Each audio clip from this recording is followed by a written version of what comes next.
अस्सलामुअलैकुम to everyone. So welcome back to the my channel learn academy.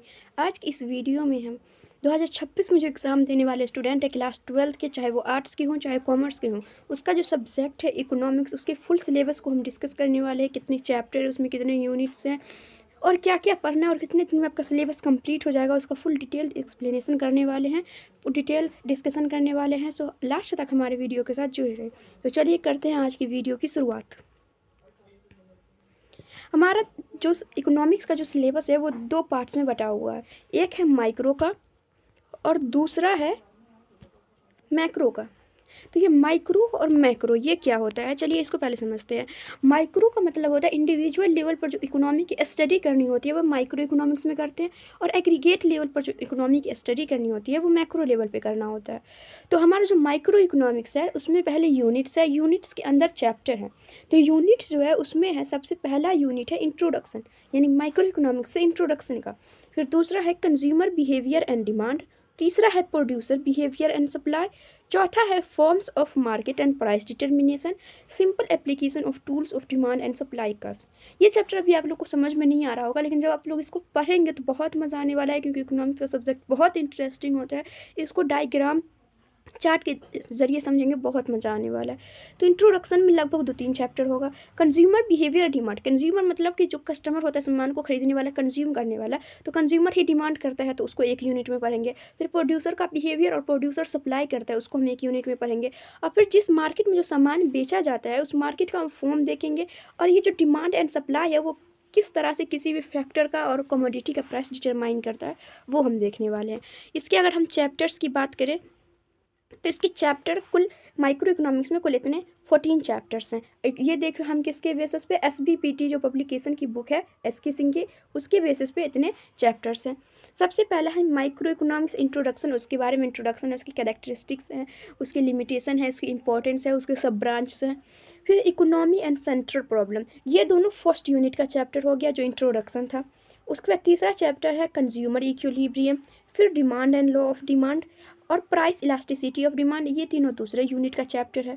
फिर है production function, production cost, cost concept of revenue, फिर producer equilibrium, फिर supply and law of supply, फिर elasticity of supply, ये सारे एक unit में आ जाते हैं। फिर different forms of market, market equilibrium, ये एक में आ जाता है। और उसके बाद आता है simple application of tools of demand and supply. देखने में बहुत ज़्यादा लग रहा है लेकिन बहुत ईजी चैप्टर है, यूँ कंप्लीट हो जाएगा। बस इसको समझ कर पढ़ना है, डायग्राम के ज़रिए बहुत जल्दी बहुत ईजिली समझ में आ जाएगा। उसके बाद हम चलते हैं इकोनॉमिक्स के दूसरे पोर्शन पे जो है मैक्रो इकोनॉमिक्स। अब मैक्रो इकोनॉमिक्स में पहले बताई हूँ कि इसमें एग्रीगेट लेवल पर, यानी सबको मिलाकर पूरी इकोनॉमी के लेवल पर इसमें स्टडी किया जाता है। तो उसमें भी 5 यूनिट है। पहला है नेशनल इनकम का यूनिट है, नेशनल इनकम कैसे कैलकुलेट होता है, उसका एग्रीगेट क्या है, उसका कंसेप्ट क्या है, उसका मेज़र करने के कितने मेथड्स हैं। फिर दूसरा है इकोनॉमी में इनकम एंड एम्प्लॉयमेंट का जो इक्विलिब्रियम लेवल होता है वो कहाँ पर डिटरमाइन होता है, वो पढ़ना है, उसको कैसे डिटरमाइन किया जाता है। फिर तीसरा यूनिट है मनी एंड बैंकिंग का, यानी मनी कैसे इवेल्युएट हुआ, मनी का फंक्शन क्या है, बैंक में कौन कौन से बैंक होते हैं, बैंक्स की फंक्शन क्या है। फिर ये जो बैंक्स होते हैं वो क्रेडिट कैसे क्रिएट करते हैं, फिर क्रेडिट कंट्रोल कैसे होता है, सब इस चैप्टर में पढ़ेंगे, इस यूनिट के अंदर पढ़ेंगे। चौथा चैप्टर है गवर्नमेंट बजट का, ये सिंगल चैप्टर होता है कि ये भी पढ़ने में बहुत मज़ा आएगा। और 5वां यूनिट जो है वो है बैलेंस ऑफ पेमेंट, इसके अंदर 2 सब चैप्टर है। उस चैप्टर छोटा छोटा चैप्टर है, बहुत इजीली कंप्लीट हो जाएगा। उसके बाद चलिए इसके हम चैप्टर्स की बात कर लें, इसके अंदर चैप्टर क्या क्या है। तो वही SBPT पब्लिकेशन के अगर अकॉर्डिंग देखें तो हम इसमें टोटल 16 चैप्टर है। मैं 15 लिखी हूँ क्योंकि मैं बैलेंस ऑफ पेमेंट को सिंगल कर दी। उसके अंदर 2 चैप्टर है, फॉरेन एक्सचेंज रेट और फॉर बैलेंस ऑफ पेमेंट, दोनों को मिला करके बैलेंस ऑफ पेमेंट कहा जाता है। और इसी चैप्टर को ओपन इकोनॉमी के नाम से भी जाना जाता है। तो इसमें सबसे पहला चैप्टर है macro economics and introduction. Macro economics क्या होता है उसका इंट्रोडक्शन करना। फिर सर्कुलर फ्लो ऑफ इनकम का फ्लो कैसे होता है इकोनॉमी के अंदर। फिर नेशनल इनकम का कंसेप्ट, उसकी रिलेटेड एग्रीगेट्स। फिर नेशनल इनकम का मेजरमेंट क्या कैसे किया जाता है।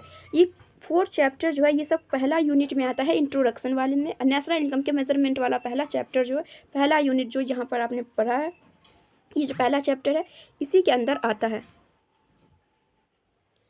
अब इसमें है दूसरा है money, commercial bank, central bank, recent significance reforms, ये चारों जो है ये वन में आता है। मनी एंड बैंकिंग में, मनी में पढ़ेंगे हम मनी का इवैल्यूएशन क्या हुआ, इसका फंक्शन क्या है। कमर्शियल बैंक में पढ़ेंगे क्रेडिट कैसे क्रिएट होता है, इकोनॉमी में लोन कैसे दिया जाता है। फिर सेंट्रल बैंक के बारे में पढ़ेंगे, उसके फंक्शन के बारे में पढ़ेंगे, और कुछ बैंकिंग रिफॉर्म्स हुए थे इंडिया में उसके बारे में पढ़ेंगे। फिर नेक्स्ट यूनिट में आता है एग्रीगेट डिमांड, एग्रीगेट सप्लाई, पूरी इकोनॉमी के लेवल पे कितना डिमांड होता है, कितना सप्लाई होता है, और उसके कंसेप्ट पढ़ेंगे। फिर इसमें इक्विलिब्रियम कैसे डिटरमाइन होता है, इन्वेस्टमेंट मल्टीप्लायर कैसे होता है, डेफिशिएंट डिमांड और एक्सेस डिमांड क्या होता है, फिर इसको सही करने का क्या तरीका है, ये सब हम तीसरे यूनिट में पढ़ेंगे। चौथा यूनिट जो अपने आप में एक सिंगल चैप्टर है वो है गवर्नमेंट बजट, और लास्ट का यूनिट है बैलेंस ऑफ पेमेंट। तो बस कुल मिला के इतना ही लगभग, अगर हम SBPD पब्लिकेशन के अनुसार देखें तो टोटल 30 चैप्टर्स है, लेकिन अगर हम यूनिट की बात करें तो सिर्फ 10 यूनिट्स है, जो बहुत ही ईजिली कंप्लीट हो जाएगा। चैप्टर देखने में वास्ट लग रहा है, लेकिन अगर आप इसको समझ कर पढ़े तो आप लास्ट क्लास तक जाते जाते 2 घंटे में आप पूरा सिलेबस एक बार में पढ़ सकते हैं। इतना मज़ेदार ये सब्जेक्ट है। तो बस आज के लिए इतना ही। अगले वीडियो से हम लेकर आएंगे इसके चैप्टर वाइज, हम पहले डिटेल्ड एक्सप्लेनेशन करेंगे, फिर उसका 2 मार्क्स का क्वेश्चन करेंगे, फिर 5 मार्क्स का क्वेश्चन करेंगे, फिर उसके न्यूमेरिकल्स, फिर MCQs, ऐसे ही कर करके हम हर चैप्टर को कंप्लीट करेंगे। तो ये सब पढ़ने के लिए हमारे चैनल लर्न एकेडमी के साथ ऐसे ही जुड़े रहें। तो मिलते हैं नेक्स्ट वीडियो में, तब तक के लिए खुदा हाफिज़।